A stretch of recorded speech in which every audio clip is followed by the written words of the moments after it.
Hi everybody, welcome to my video.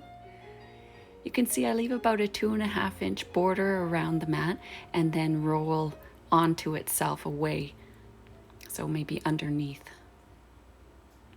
I just massage it, keep going over it, and then choose my my darning needle. I know there's loads of different kinds and maybe you would never use any of these in this application, but as far as I'm concerned, whatever you're most comfortable with. I like a nice big eye and a bit of a blunt tip.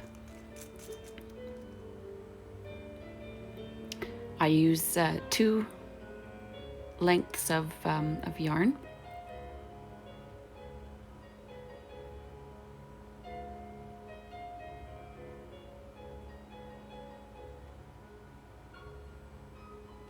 That's my puppy Ruby down there keeping me company.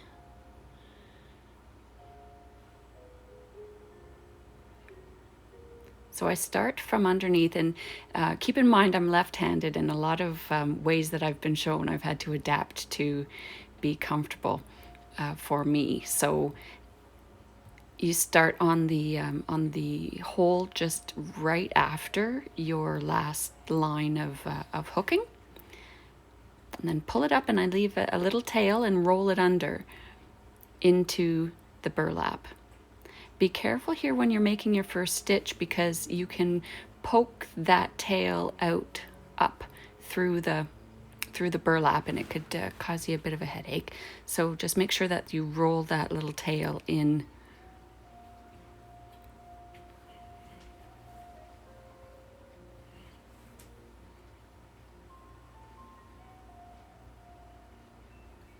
And then I always just massage it back so that it's not rolling under.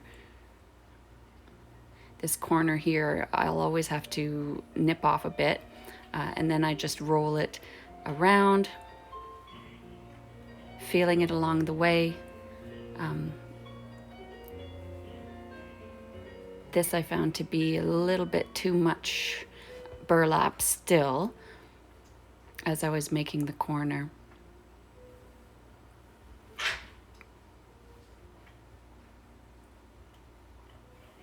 So I just nipped a bit more off. And don't worry if it's not rolled up perfectly and it doesn't stay rolled up perfectly as you're going. While you're whipping and pulling, the wool will pull it into place, keep it into place.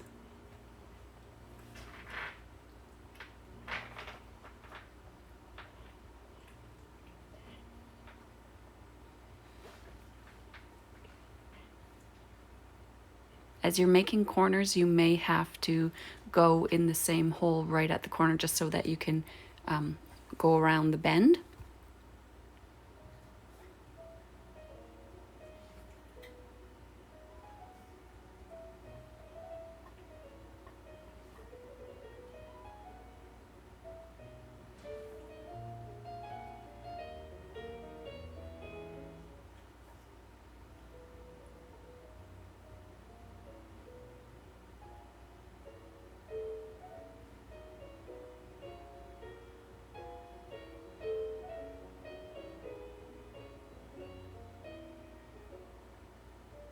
And then you just take the needle when you're finished and tuck it in back under your work on the bottom side.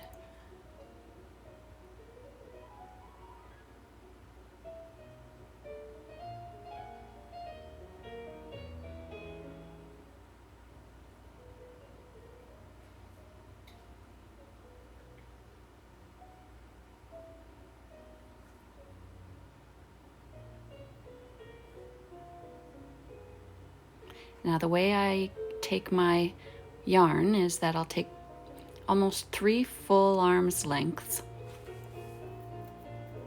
I like to work with a lot. You can do whatever length you're most comfortable with.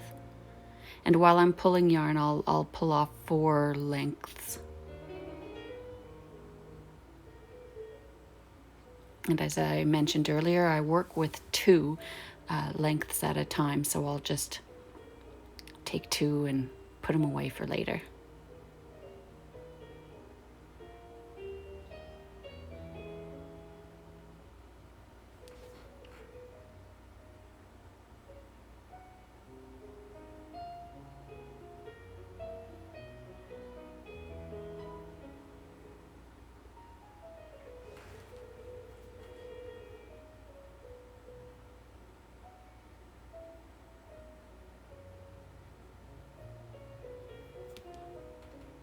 can see how I start this off one more time here.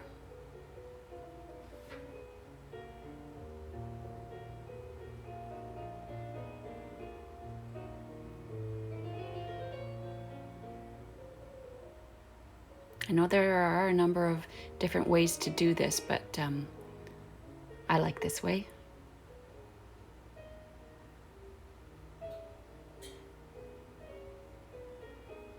If you have a way that you do it, a different way, please comment below, let me know.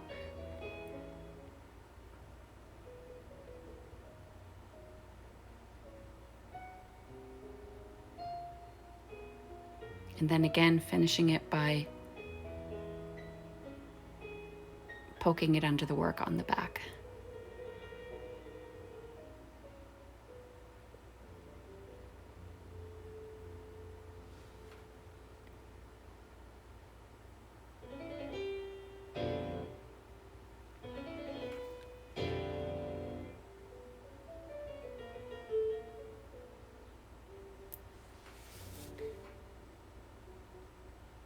Here's going around one more corner, and you may get a better sense of what I mean about going through the same hole a couple of times as you round the corner.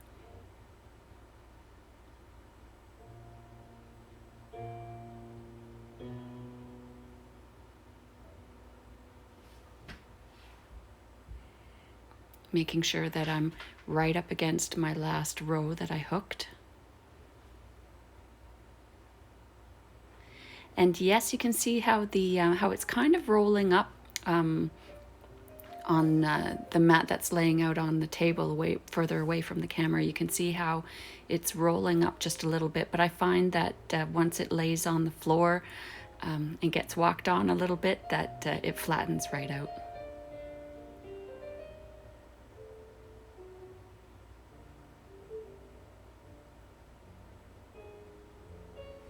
And also after we finish our mats, we'll typically take a towel, put it on top of the finished side of the mat, and give it a bit of a steam iron.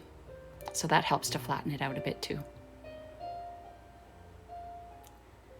But that's how I do my whip stitch in my corners. Thanks so much for watching. If you liked this video, please press like and subscribe to my channel. Thanks so much.